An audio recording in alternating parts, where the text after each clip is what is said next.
Hi, I'm Richard from DPReview, and this is our review of the Canon PowerShot V1. It's a vlogging camera based around a large sensor and a 16 to 50mm equivalent lens. Now that lens is wide enough that it maintains a wide angle of view, even if you apply the crop it has to use for 4K 60 video, or you apply the most intensive version of electronic stabilization. The sensor is essentially a cropped down version of the one from the Canon EOS R7. And this means image quality is rather good, though rolling shutter performance, less so.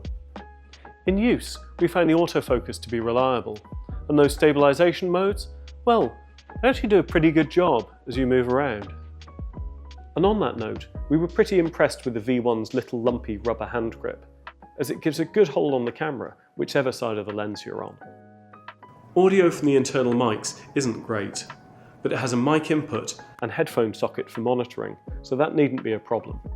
The V1 can shoot 10-bit log footage for if you're shooting in challenging light or want to apply some quite extreme colour grading after the fact. Alternatively, it has a series of built-in colour modes that, to my mind, are as oddly judged as some of their names. Story Magenta, Pale Teal and Orange, Retro Green, Tasty Cool, Clear Purple.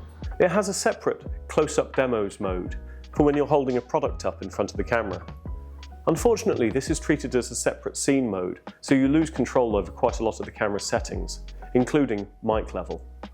On the plus side, the camera can be used as a plug-and-play USB webcam, so it covers a lot of the bases, regardless of what you consider vlogging to be. We're less convinced by the camera as a photographer's compact, but we'll cover that in a different video.